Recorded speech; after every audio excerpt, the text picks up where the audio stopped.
Masood Javed sir YouTube channel में तालीमी महाज पर काम करते हुए आज हमारे दरमियान निशात गर्ल्स हाई स्कूल के सीनियर उस्ताद जो 28 साल का तदरीसी तजुर्बा रखते हैं, अलजेब्रा और ज्योमेट्री यानी मैथ्स मजमून का तदरीसी तजुर्बा इनका, साथ ही साथ 8 साल का बोर्ड के पेपर के एग्जामिनर और इन्हें 8 साल से अलजेब्रा मजमून के मॉडरेटर के तौर पर भी अपने फ़राइज़ अंजाम देने का शर्फ हासिल है।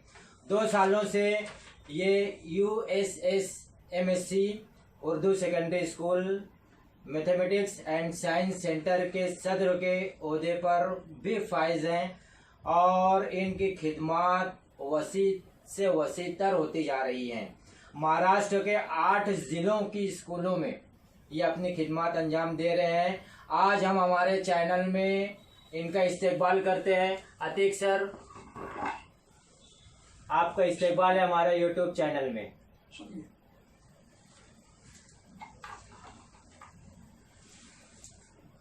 अल्हम्दुलिल्लाह सर, आपका 28 सालों का तदरीसी तजुर्बा है अलजेब्रा और ज्योमेट्री मजमून पढ़ाने का। तो अपने इस तदरीसी दौर में, इस वक्त में हमने ये देखा है, आमतौर से लोगों से ये सुना है और लोगों का ये रुझान है, ख़ास तौर से तलबा का ये रुझान है कि मैथ्स जो है ये बहुत ही मुश्किल मजमून है। तो क्या वाकई आपको अपने तजुर्बात की रोशनी में लगता है कि मैथ्स मुश्किल मजमून है?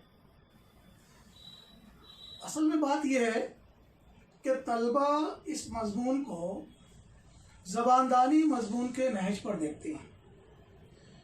तो इस मजमून में कहानी नहीं मिलती, वाक़यात नहीं मिलते, तो उसकी वजह से ये मजमून उन्हें खुश्क लगता है जी, है ना। इसके अलावा इस मजमून में तसव्वुराती बातें, सोचना पड़ता है और ज़्यादा समझना पड़ता है बराबर। उसकी वजह से ये तलबा इस मजमून को मुश्किल समझते हैं।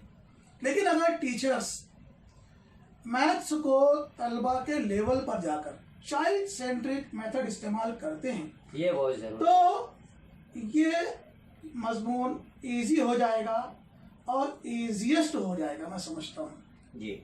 और ये जो मुश्किल लफ्ज़ आ रहा है मैथ्स के ताल्लुक से, वो बात खत्म हो जाती है जी। यानी ये मजमून मुश्किल नहीं है, यह मजमून इजी ही है दूसरे मज़ामीन की तरह।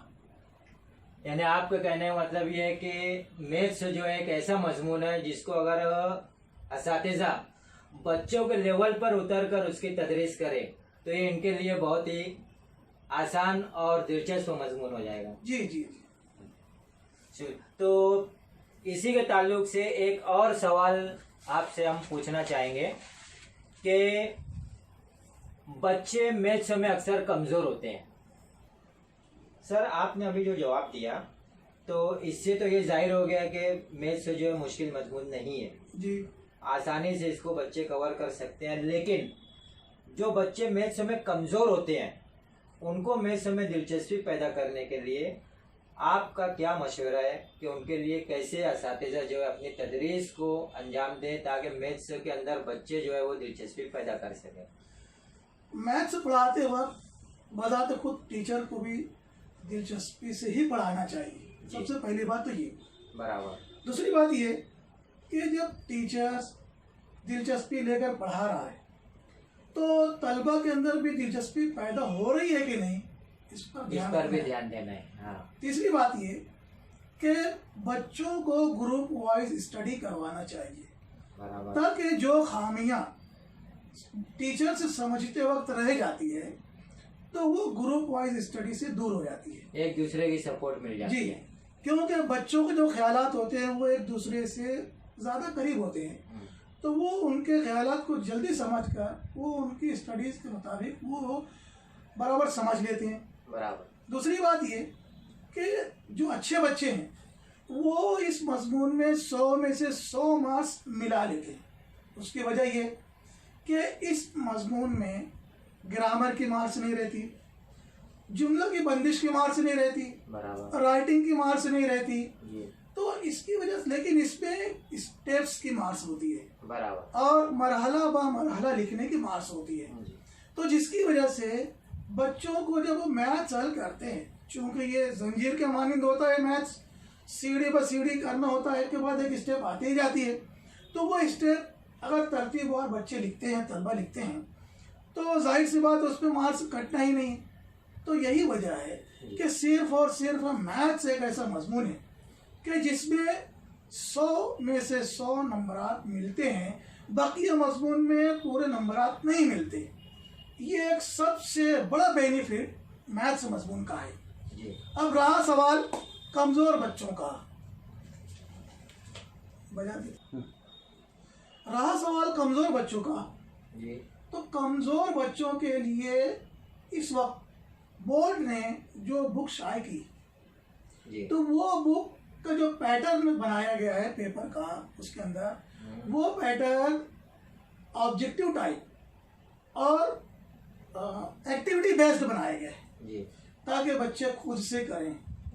और इतना इजी बना दिया गया है अब ये पेपर पैटर्न कि इस पेपर पैटर्न में फेल होने का सवाल ही नहीं पैदा होता। वही बच्चे फेल हो सकते हैं जो बच्चे शुरू से, यानी पहली जमात से 8वीं जमात तक जिसके दिमाग में बैठ चुका है कि हम पढ़ें ना पढ़ें पास हो जाएंगे, तो ये जो बदरंग उनके ऊपर चढ़ गया है, तो इन बच्चों का बदरंग यानी जो कोई रंग नहीं है और बदनुमा रंग है ये, वो चढ़ गया, तो वो बच्चे नहीं पढ़ पाते। उसके अलावा जितने बच्चे हैं वो इन ऑब्जेक्टिव टाइप के सवालात और ये जो एक्टिविटी बेस्ड सवालात हैं उसको इजीली कर लेते हैं। और अगर टीचर्स इन एक्टिविटी बेस्ड सवालात को प्रैक्टिकल बेस्ड बनाकर, यानी प्रैक्टिकल ही करवा कर बच्चों से करवाते हैं, तो दिलचस्पी बढ़ती है। और अभी पेपर पैटर्न के अंदर जो क्वेश्चन नंबर 1 है वो नहुम जमात से मुंसलिक होता है, और नहुम जमात में यानी जो प्रीवियस नॉलेज है उस पर मबनी सवालात होते हैं, और 8 मार्क्स के सवाल ये नहुम जमात से आते हैं। अब टीचर्स अगर उसको रिवाइज कर देता है नहुम जमात के सवालों को एक दफ़ा, तो वो तो इजी सवाल रहते हैं और ऑब्जेक्टिव टाइप के ही हैं सवाल, तो उसको हल करने में तो दिक्कत कोई बात ही नहीं।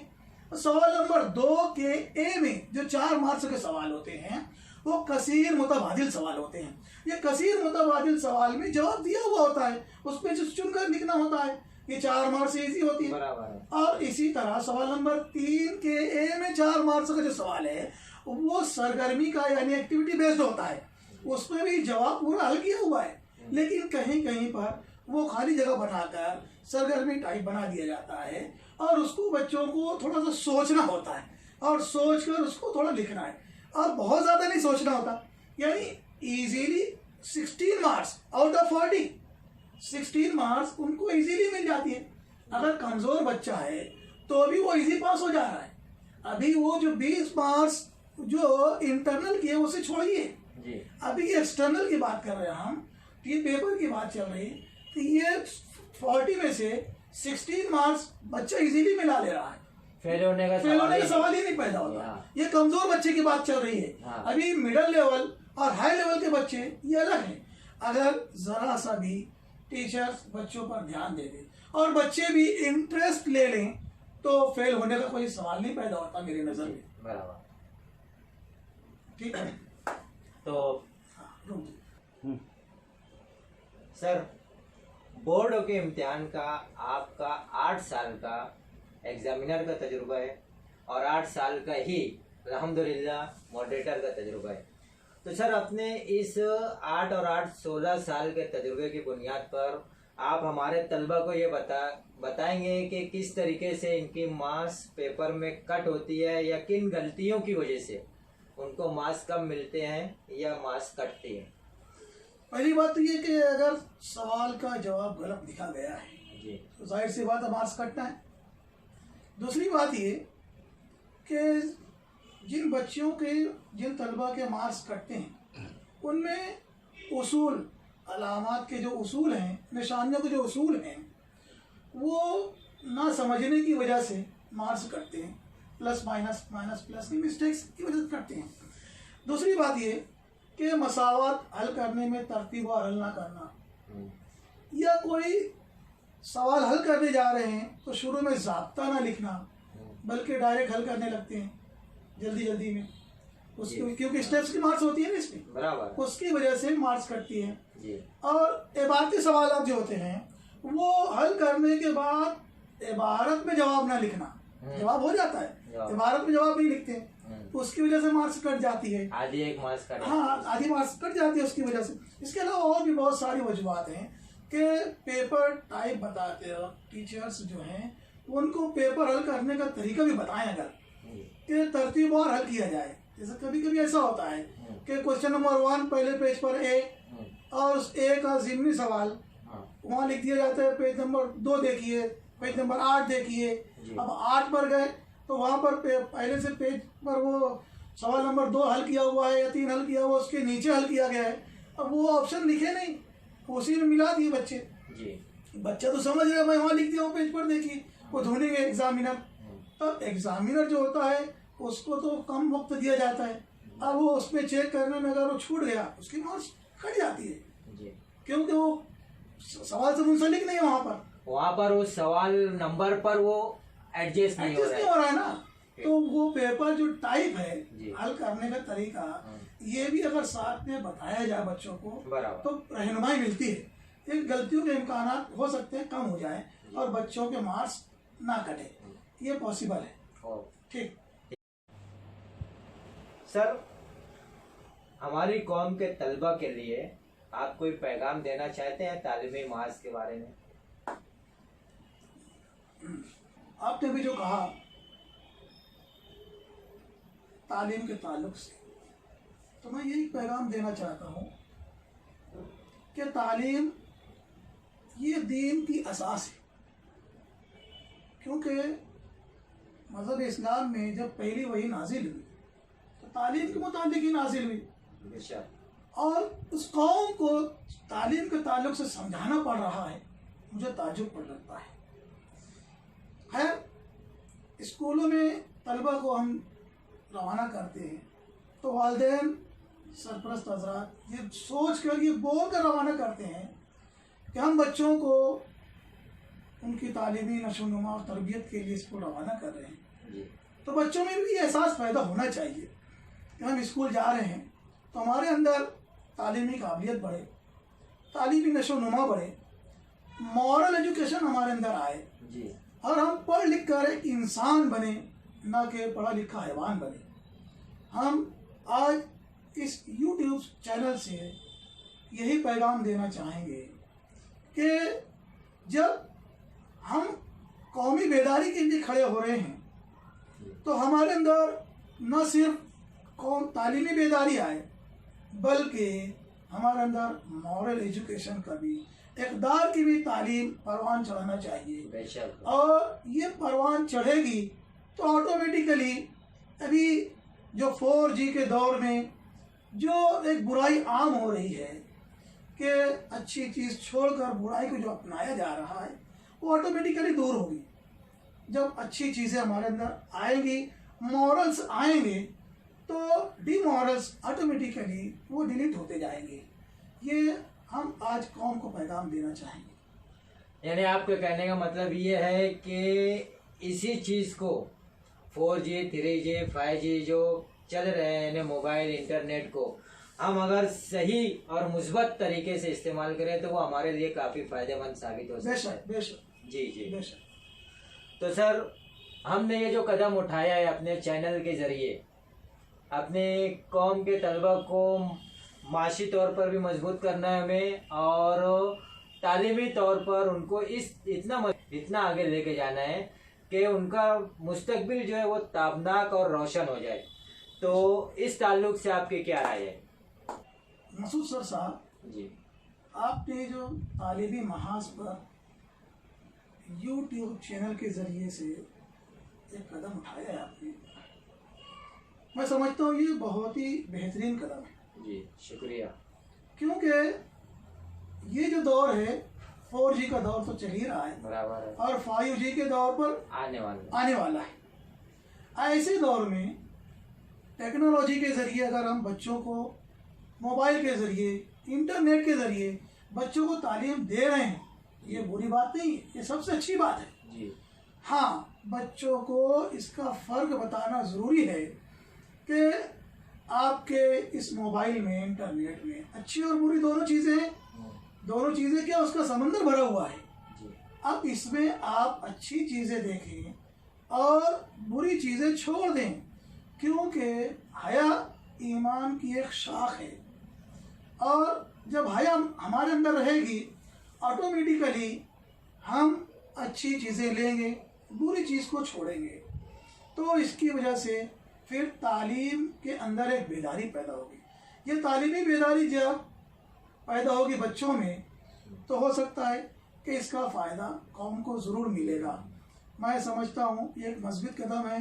तलबा को, वालिदैन को भी इस ताल्लुक़ से सोचना चाहिए।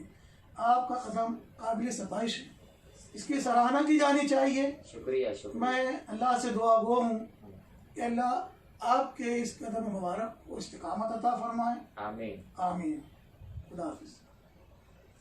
तो देखा दोस्तों, हमारे दरमियान निशात गर्ल्स हाई स्कूल के सीनियर उस्ताद 28 साल तदरीसी तजुर्बा रखने वाले अतीक सर के मुताबिक अगर बच्चे ये समझते हैं कि मैथ्स एक मुश्किल मजमून है, तो ये बिल्कुल भी मुश्किल मजमून नहीं है, बशर्ते कि इसको एक्टिविटी बेस पर किया जाए, इसको समझ कर किया जाए, स्टेप वाइज किया जाए, प्लस माइनस निशानियों की जो आमतौर से थोड़ी सी मिस्टेक हो जाती है तलबा से, उसके ऊपर ध्यान दें तो और इसको एक दिलचस्प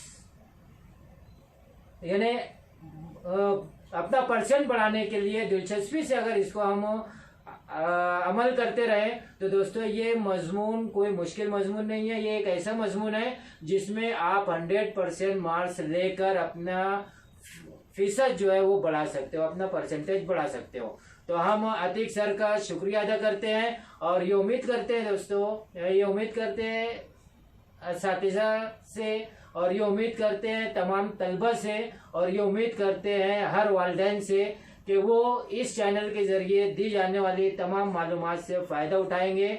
और सर आप क्या कहना चाहोगे कि हमारे ये जो तलबा हैं और उनके वालिदैन ये इनको ये चैनल सब्सक्राइब करना चाहिए या नहीं करना चाहिए? बेशक करना चाहिए। तो अतीक सर का भी ये कहना है, हम तो हमेशा कहते रहते हैं कि मेरा चैनल सब्सक्राइब करो, मेरा चैनल सब्सक्राइब करो। आज अतीक सर ने भी कह दिया कि ये चैनल को सब्सक्राइब कर लेना चाहिए और बुराइयों से दूर रहते हुए हमको अच्छी चीज़ें जब मुहैया हो रही है तो हम उसको नेट को उस मकसद के लिए इस्तेमाल करें। तो दोस्तों हमारा यही आप लोगों को पैगाम है कि आप जिंदगी में कामयाब रहें, यह हमारी दुआ है। उस वक्त तक कामयाबी नहीं मिलती जब इंसान खुद कामयाब होने के लिए कदम नहीं बढ़ाता। तो आप कदम बढ़ाइए, इंशाल्लाह हम आपके साथ हर वक्त मौजूद रहेंगे। अल्लाह हाफिज़। अस्सलाम वालेकुम।